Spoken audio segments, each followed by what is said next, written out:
All right, we are starting in Isaiah chapter 36 tonight. And I don't know how I got so far back, but that just simply won't do. Isaiah 36. And this is, as I've indicated on the board, this is the historical section of the book. Really, it's kind of at the center of what Isaiah has been getting at.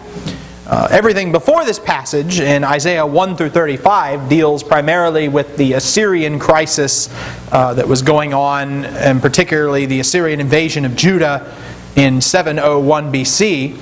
And throughout those first 35 chapters, Isaiah's basic message to the people is trust God, not the nations. Now, at the end of chapter 39, there's going to be a comment made by Isaiah about how in the future God's people will be taken into captivity, not in Assyria, but in Babylon. And Isaiah 40 through 66, which is the latter section of the book, deals more with how the people are supposed to respond to the Babylonian captivity and how God's going to deal with that and other issues beyond that. But Isaiah 36 through 39 kind of bridges the gap between those two sections of the book with a historical narrative.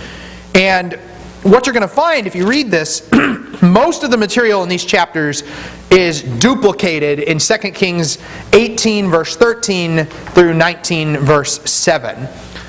There's a handful of little differences between them, but for the most part, they are pretty much the same set of events being recalled. You can also look at 2 Chronicles 32, but that's got a lot more information added in and a lot more information left out, so it's kind of the odd one out of the three parallel accounts of this.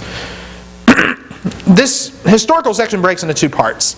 In the first part, Assyria invades Judah, and Hezekiah is faced with a choice: trust God or trust the nations. And Hezekiah makes the right choice. He trusts God. He, prays to God for deliverance, and God intervenes and destroys the Assyrian army. That's chapters 36 through 37. In chapters 38 through 39, we see a different side of Hezekiah. He is smitten with illness, which shows that he's not immortal, he's fallible, but God gives him 15 more years to live. There's a poem where Hezekiah's reflections on death. And then in chapter 39, we have Hezekiah's, probably his greatest spiritual failing in boasting to the Babylonians and Isaiah's response to that. We'll deal with that as we get to it. But the main issue here is, how did we respond to this invasion by the Assyrians? And particularly the king Sennacherib. Whenever Sennacherib became king in 705 BC, Hezekiah revolted against his rule. Like most people do anytime there's a change of emperor, and in the suzerain nation, all the vassal nations decide to revolt. Babylon revolted with Merodach Baladan, and several other nations revolted. And in Palestine, Hezekiah revolted, and he led other nations in a coalition against Sennacherib. But Sennacherib was just as ruthless as his father Sargon II was, and so he proceeded to dismantle one at a time the nations that revolted against him. And typical Assyrian policy, anybody know what the Assyrians would do to a nation that revolted against them? Anybody got any guesses as to what kind of people they were? They were not friendly. Like what? You don't think, these people are just revolting because they want a friendlier tax break, so we'll just give that to them, right? Is that what the Assyrians did? No. Okay. What did the Assyrians do? Jenna? No, they would do some of that. The Assyrians, for instance, whenever back in Isaiah 7, there was the Syro-Ephraimitic War, where the nation of Syria and their capital Damascus, and the nation of Israel and their capital of Samaria, they decided to revolt against the Assyrians, and Tiglath-Pileser in particular. And Tiglath-Pileser III, his response was to go against Damascus and raze it to the ground and kill Rezanoth. He also came to Samaria. He didn't destroy Samaria.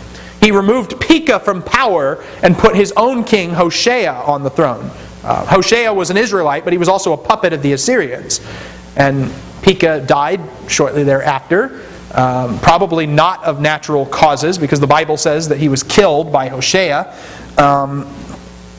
But that's an example of what the Assyrians would do whenever people revolted against them. Well, when Tiglath-Pileser died, Samaria said, hey, let's revolt again. So Hoshea revolted a second time against the Assyrians, and the new king, Shalmaneser V, he cleans up the mess in the eastern part of the empire first. Then he comes to Samaria. He lays siege to the city. He plans to destroy it.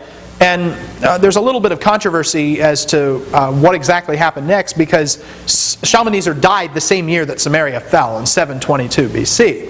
So either Shalmaneser took the city or his successor Sargon took it. But in either case, Samaria was destroyed, Hoshea was killed. Assyrians do not forgive revolts against them. They do not take it lightly.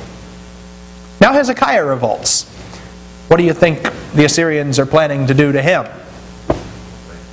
The same thing, right. Now, typical Assyrian policy would have seen Jerusalem destroyed, and Hezekiah would certainly not be allowed to remain king. He would probably be killed for his insubordination. But that's not what the Assyrian history books say. The Assyrian annals of Sennacherib, he boasts of how he took 46 cities, he shut Hezekiah up like a bird in a cage, collected a big tribute from him, and went home. That's what the Assyrian historical records say. Does that seem a little odd to you? It's a little bit out of character, right? It seems a little bit off. Jenna?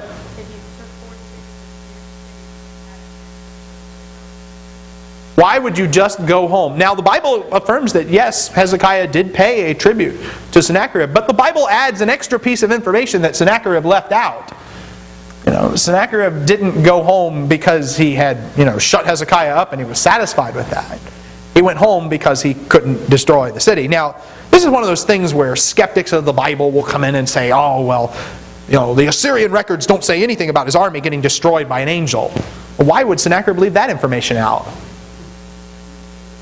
Because he's embarrassed by it? You don't have to read very far into Assyrian annals to see what kind of people what they thought of themselves. They never wrote anything bad about themselves ever. It was just one of those things that they always did. I probably should have brought some, to class to read to you. Just to, it's just constant boasting. I captured this city. I took this hill. I conquered this mountain. They were invincible from their own perspective. And, that's the kind of fellow that, Sennacherib, right? That's the kind of tradition that Sennacherib and Sargon and Tiglath-Pileser all write in. But that's not how this ends. What happens instead is Sennacherib just says, oh, I took a tribute and I was satisfied with that and went home. Well, which are you going to believe? Are you going to believe Sennacherib's version of the story? Or are you going to believe what the Bible's version of the story says? Jenna?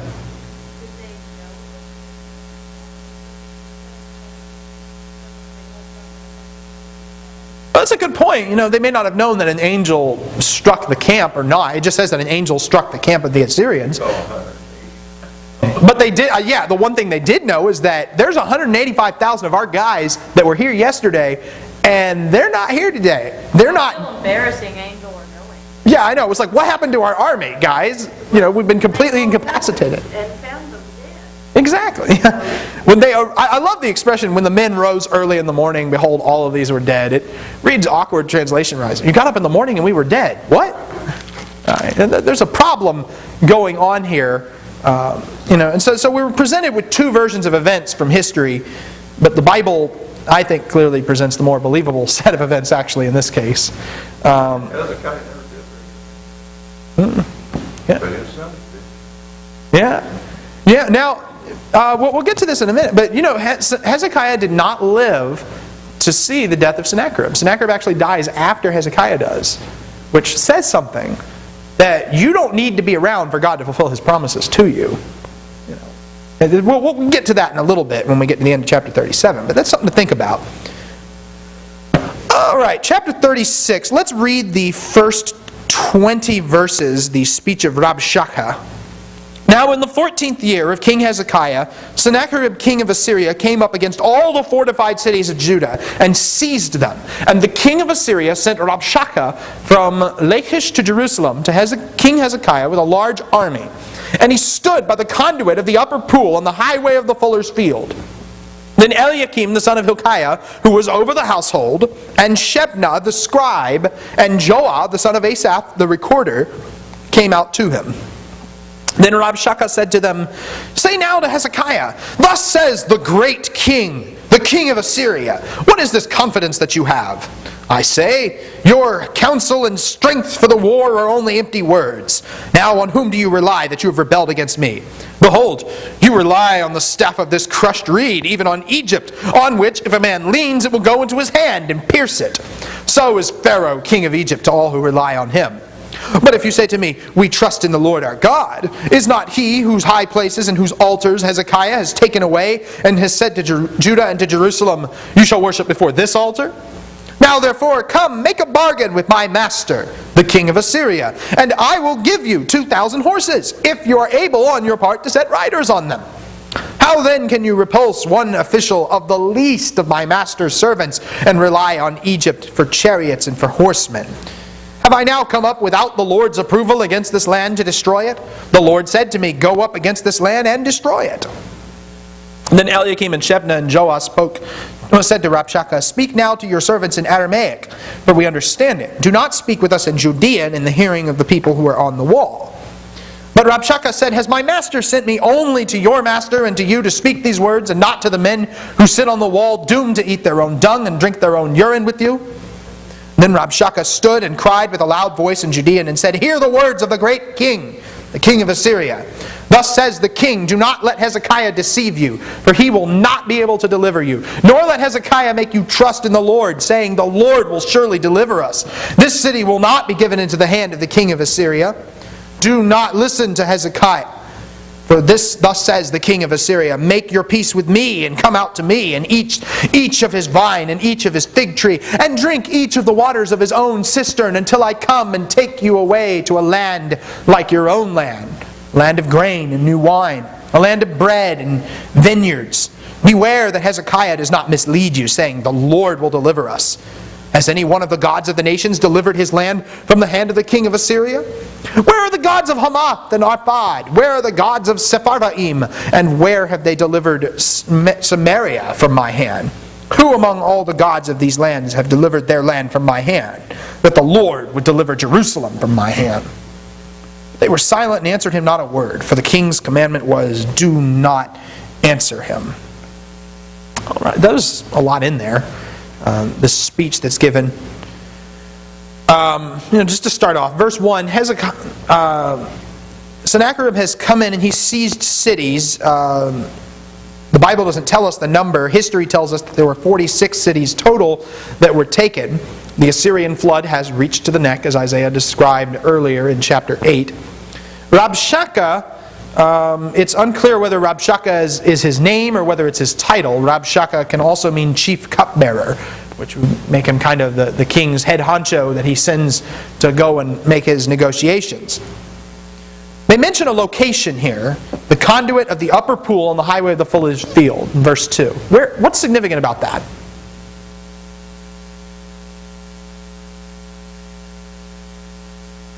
Have we seen that place before?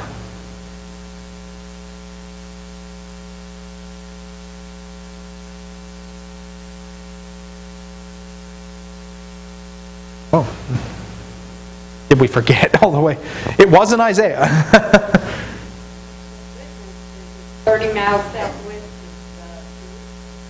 30 miles southwest of Jerusalem. Well, okay, so that would probably be Lachish, but the conduit of the upper pool on the highway of the Fuller's field. Yes, Jen. Isaiah 7. Yeah, remember back in chapter 7 when Isaiah met with Ahaz, and where did he meet with him? He met with him at, it's the exact same wording in verse 3. Go now, meet Ahaz, you and your son Jashub, at the end of the conduit of the upper pool on the highway to the Fuller's field. Okay, and that's the place where Isaiah told Ahaz, trust in the Lord, not the nations. And Ahaz refused, basically. He failed the test. Now, in chapter 36, same location, new test. How will it go this time? That's kind of prompting a question from the reader. Who's present here? Well, Eliakim, the head of the household, which, if you remember back in chapter 22, Isaiah said he would take that position from Shebna. And Shebna is no longer the head of the household. He's still hanging around. He's called the scribe here. but he's no longer the king's major domo, and Joah the recorder. Rabshakeh has 4 basic points he makes in this speech. First, Egypt can't save you. Second, Yahweh can't save you. Third, Sennacherib is going to bless you. And fourth, nobody has ever defeated us, so don't try. That's his basic logic here. Does he say anything that's right in that speech? Huh? Egypt can't save you. Egypt can't save you. That's interesting. It's kind of like Rabshakeh was, almost listening in on Isaiah's preaching for that part too. Yes, Jen. I guess he's also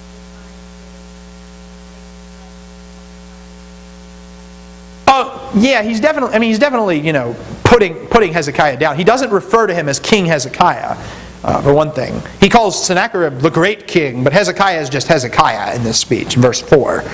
But Rabshakeh, kind of is putting forth the central question of Isaiah. Where is your trust? Who are you going to trust? You're going to trust Egypt? You're going to trust the nations? You're going to trust Hezekiah? You're going to trust God? Rabshakeh has an alternative. He says, you should trust me. You should trust Sennacherib. Because we were always so kind to our captives, right? The way he says, don't trust God, he doesn't just say, oh, your God's so puny. The way he says it is, your God actually spoke to me and he's commanded it. Yeah. So he's on my side and not Hezekiah's. So Yeah. you should join my side because your God is on my side. Yeah, exactly. Yahweh's not going to help you because he's helping me. He told me to come here and do all this stuff. He makes the point about Egypt. We've seen problems with Egypt here. Now, at this point, Egypt was moving to help Israel, and they got defeated at El Tekah, 20 miles to the west of Jerusalem, is what happened. So that's what Sennacherib hasn't come to the city yet, actually. He's fighting the Egyptians, but he defeats the Egyptians before they can ever get to Jerusalem to help. And now Isaiah's message is being heard not from Isaiah, but from the stammering tongue of the foreigners. Do not trust in Egypt. Jenna, you have something. I guess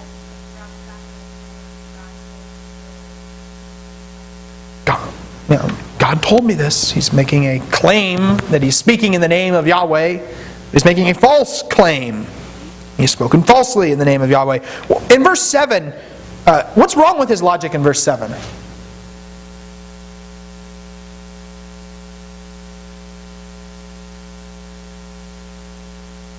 He complains that Hezekiah tore down the altars and the high places of Yahweh and said, you can only worship at this one. Jenna.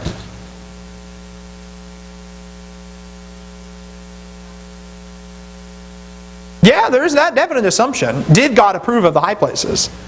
No. Well, what did the law say about where they were supposed to worship? You're supposed to worship at the place where the Lord chooses for His name to dwell, which ultimately is Jerusalem. But Deuteronomy 12 specified that you don't worship at every high place you see. You worship at one central sanctuary. Verses 8 and 9 are kind of an interesting insult. It basically amounts to, you don't have the manpower to defeat us. It's like, okay, tell you what, you don't have to call Egypt. We'll give you the horses. We'll give you the horses. We'll give you 2,000 horses. Let's see you put riders on them. You don't have the manpower to beat us, is what this boast basically amounts to. Verse 10, Yahweh has joined us instead. Ironically, why is Assyria even in the land in the first place? Ultimately.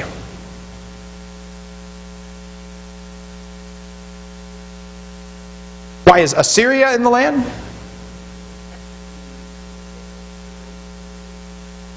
Okay, northern kingdom didn't trust God. Okay. The Assyrians weren't natives of Canaan. You're thinking of the Canaanites. The Assyrians were in the land. What does the Bible say that God's relationship with Assyria is? What are they? They're the rod of His anger. Chapter 10, verse 5. Assyria is the rod of His anger. They're basically a tool in God's hand. And, so when He says, God told me to come here, there's a sense in which that's true. They're in the land because God wanted them to be there, because God has brought them there to this point. But God also said something else. You don't boast over the person who's wielding you. That's That's like a club lifting those who wield it, he says. That's just absurd. Assyria is just a tool and nothing more. And if the tool's going to boast, if the tool's going to be so incompetent and boastful towards the one wielding it, then I'm going to get rid of it and get another tool. And that essentially is what happens here, is, Assyria forgets their place. They don't recognize the fact that they are truly doing God's work. They say that, they make this comment here in verse 10, because, they're trying to intimidate Israel. But eventually they just drop the respect for Yahweh altogether and say, no, He can't even defeat us. We're invincible. Your God can't save you any more than Samaria's gods could save them. Verses 11 and 12 are particularly shocking and offensive. Why does Rabshakeh speak this way?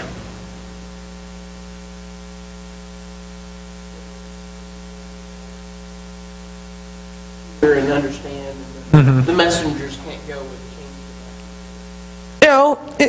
Hezekiah's officials asked Rabshakeh to use Aramaic, the diplomatic language, and rather than the common language that everybody would understand, which would have been Hebrew. I think my Bible says Judean, but of course Rabshakeh says, no, my mission is not diplomatic.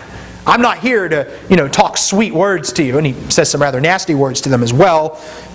Crude and shocking language to brutalize and terrorize the people. And,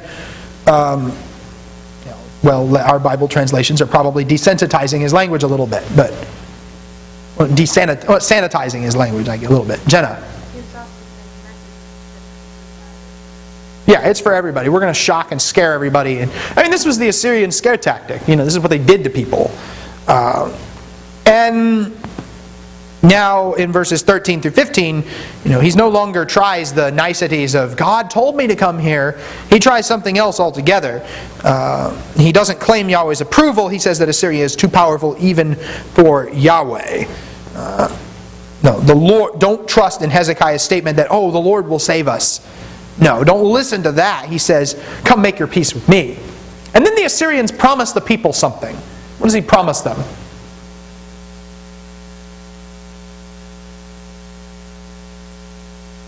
In verses 16 and 17. Instead of eating dung and drinking urine. Yeah, you can eat figs and drink water. And then what? Well, what's the other promise he makes here? You're going to take them away to a new land. Is it going to be a happy land? According to him, it's going to be a happy land, right? Okay, so, this seems like a nice thing to promise somebody, right? Do you think there's any legitimacy to this promise at all? You think the Assyrians are telling the truth here? Jenna? Well, there might be They'll probably be working in the bread in the vineyards, right? Well, what would the point? Why would the Assyrians make a promise like this? Hope that the people of anarchy in the city would just ensure their victory. Hey, maybe they'll open the gates and let us in. We won't have to have a siege. It'll be much simpler that way. It's just a way to kind of avoid the siege. Instead of letting us starve you out, why don't you just come out and enjoy your vines and fig trees? We'll just take care of the rest. We'll just export you that way. And then, of course, we'll take you away to a pleasant land like the one you're currently in, and everything will be wonderful, right? But these claims are lies, because everything we know about the Assyrians says that they were notoriously cruel to their captives. They would stick hooks in people's noses and lips, and they would drag them along with those hooks and noses. They were not nice to their people they captured. That's assuming they let you live. They didn't always do that either. Okay. And finally, he asks another question in verses 18 through 20. Where are the gods of all the other places we conquered? Other gods couldn't defeat us. Why should your God be any different? I find it ironic. They mention Samaria in this list. Samaria would have claimed to worship the same God as Jerusalem. Rabshakeh doesn't point that out, whatever reason. But why did Samaria fall? Did Samaria fall because Yahweh was too weak to save them? Why did they fall? Because they didn't trust Him? Because He decreed that they would fall. Because of the people's sins. Because God said enough is enough. And, Isaiah doesn't talk too much about Samaria's captivity, but Kings does. And Kings says the reason Israel fell was because they worshipped all the idols. They burned sacrifice to the Baals. He sent them prophet after prophet, and they didn't listen. So He gave them into captivity. Israel didn't fall because of God's weakness. They fell because God determined that they would fall to punish them for their sins. They fell because of their own sin. All right, so that brings us to the end of Rabshakeh's speech. Anybody have any comments or questions they want to throw in before? We probably won't get through all of this tonight, but... all right, they were silent, they answered not a word, because the king's commandment was, don't answer him.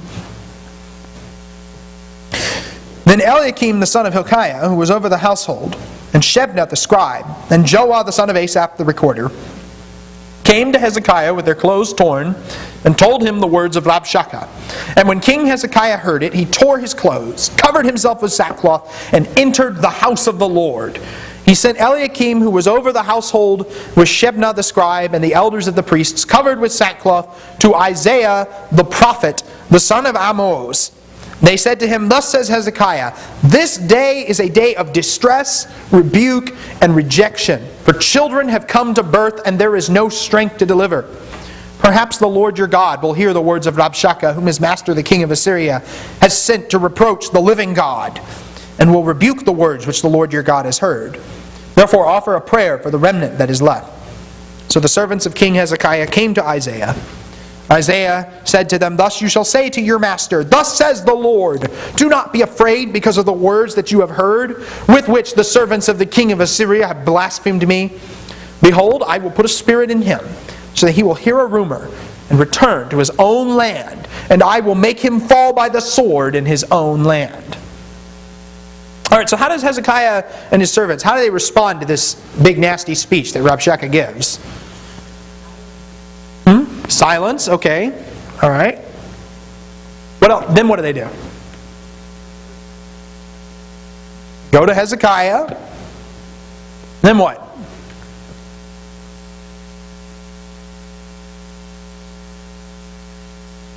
Do they throw a big party?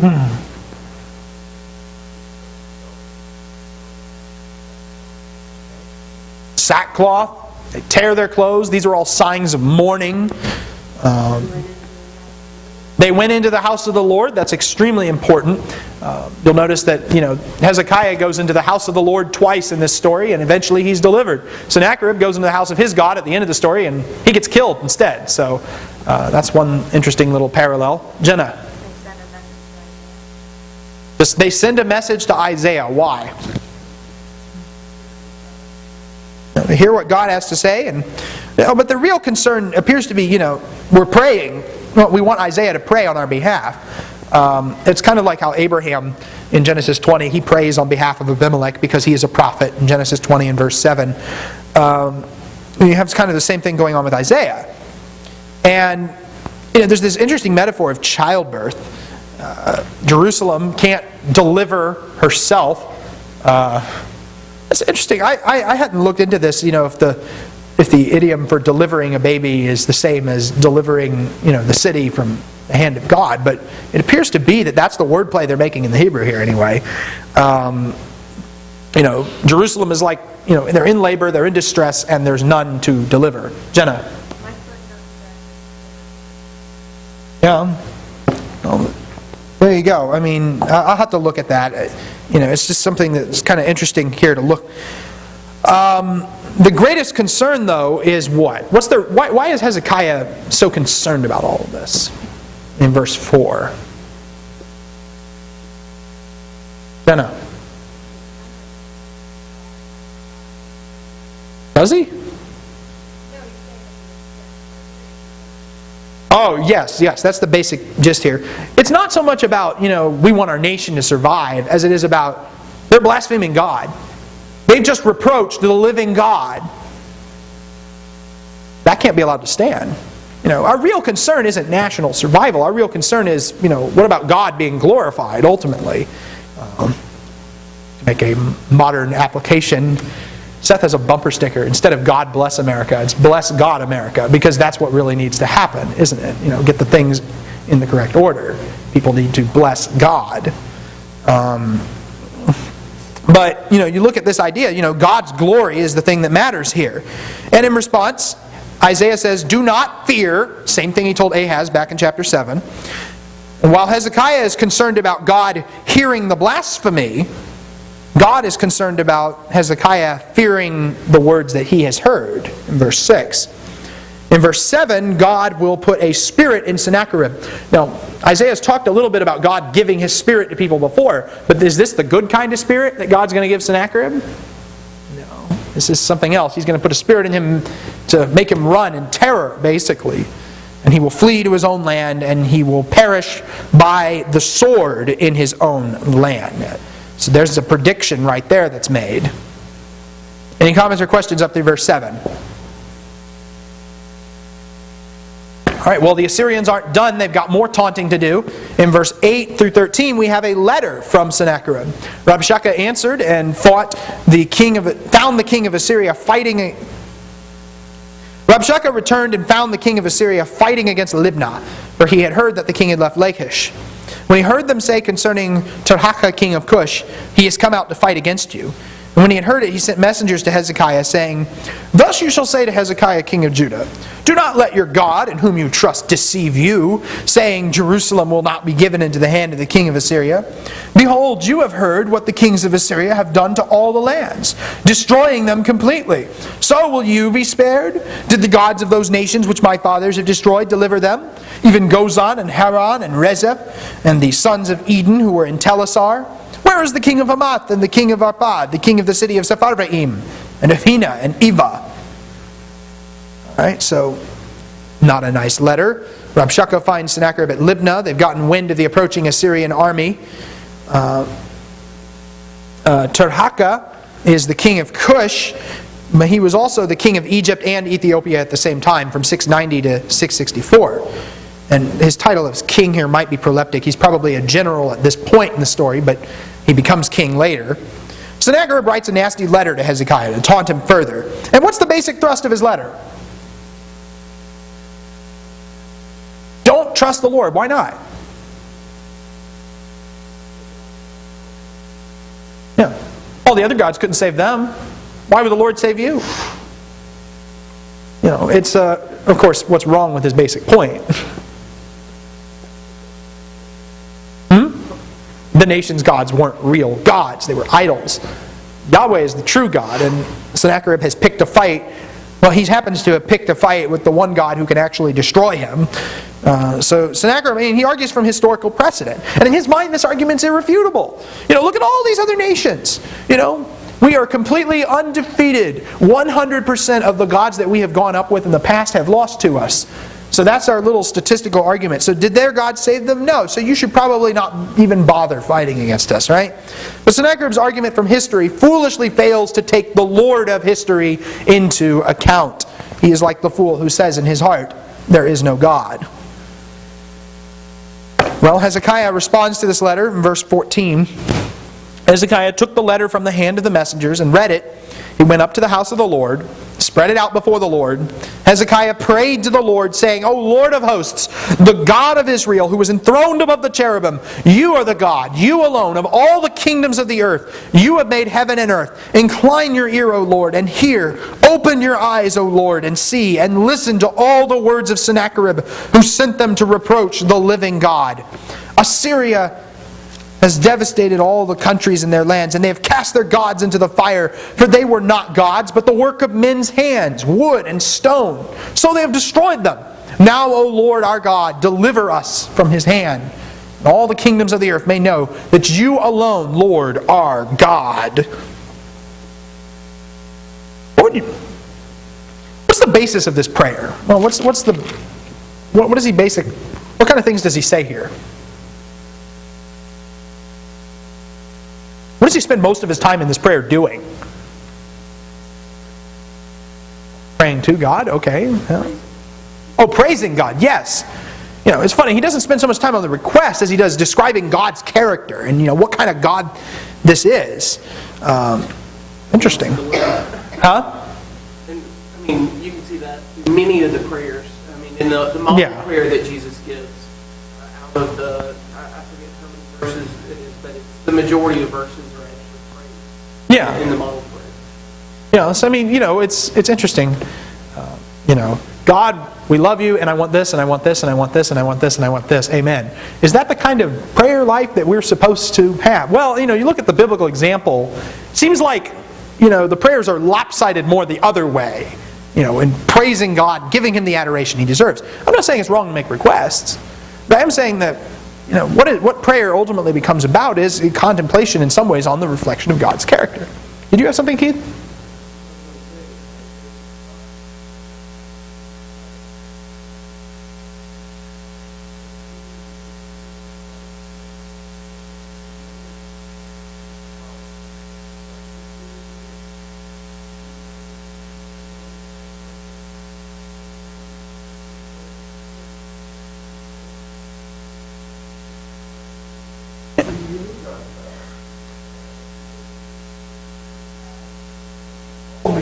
Yes.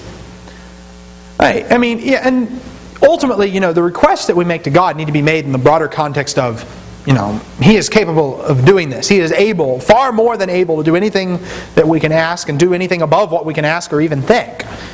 Because that's the kind of God that He is. He's enthroned above the cherubim. He appeals to the fact that God is the only God and that He made everything that exists. And surely a God that can call the universe into existence can deal with the problem within this creation over here. It's a practical application of everything that we have been reading up to this point in Isaiah 13, 14, 15, all the way through chapter 35, that God is not just the God of Israel, He is the God of the nations. And that the gods of those other nations, what were they? Idols, wood, stone. They can't see, they can't hear, they can't talk. Yeah. Did you have something?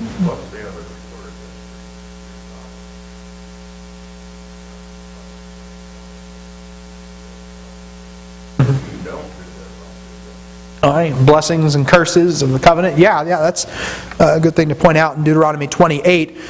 And it's interesting, there's prayers like this. Again, you can read some of the Assyrian examples of prayer, quote unquote, like the prayer of Ashurbanipal or the prayer of Sethos. But unlike theirs, Hezekiah doesn't really talk about, look at me and look how good I am. I've been so good, God, so can you bless me with this in response? No. Hezekiah makes no appeals to his own righteousness. He simply calls on God to defend His honor. Go on and do the thing that is consistent with your character, God. There's somebody out there reproaching you. Do something about it. And so that brings us to the end of Hezekiah's prayer. He refutes Sennacherib's logic by saying, no, you're not like the other gods. You're unique. You're superior to them all. Hezekiah has it figured out. Any comments or questions up to verse 20 of chapter 37? All right. Let's read verses 21 through 35, Isaiah's response. Isaiah the son of Amoz sent word to Hezekiah, saying, Thus says the Lord, the God of Israel, because you have prayed to me about Sennacherib king of Judah, but king of Assyria. Wow, that's a bad mistake. This is the word that the Lord has spoken against him. She has despised you and mocked you, the virgin daughter of Zion. She has shaken her head behind you, the daughter of Jerusalem. Whom have you reproached and blasphemed? And against whom have you raised your voice and haughtily lifted up your eyes? Against the Holy One of Israel. Through your servants you have reproached the Lord, and have said, With my many chariots I came up to the heights of the mountains, to the remotest parts of Lebanon. I cut down its tall cedars and its choice cypresses, and I will go to its highest peak, its thickest forest. I dug wells and drank waters, and with the sole of my feet I dried up all the rivers of Egypt. Have you not heard? Long ago I did it. From ancient times I planned it. Now I have brought it to pass that you should turn fortified cities into ruinous heaps. Therefore their inhabitants were short of strength. They were dismayed and put to shame. They were as the vegetation of the field and as the green herb, as grass on the housetop is scorched before it is grown up. But I know you're sitting down and you're going out and you're coming in and you're raging against me. Because if you're raging against me and because of your arrogance has come up to my ears, therefore I will put my hook in your nose and my bridle in your lips, and I will turn you back by the way which you came. Then this shall be the sign for you. You will eat this year what grows of itself, in the second year what springs from the same, and in the third year sow, reap, plant vineyards, and eat their fruit. The surviving remnant of the house of Judah will again take root downward and bear fruit upward. For out of Jerusalem will go forth a remnant, and out of Mount Zion survivors. The zeal of the Lord of hosts will perform this. Therefore thus says the Lord concerning the king of Assyria, He will not come to this city, or shoot an arrow there. He will not come before it with a shield, or throw up a siege ramp against it. By the way that he came, by the same way, he will return. He will not come to this city, declares the Lord. For I will defend this city to save it, for my own sake, and for my servant David's sake. And that bell was the second bell, so we're out of time. But we will talk more about what Isaiah says about the Assyrian boasts next week, and then we will look at, hopefully, some more of this historical section.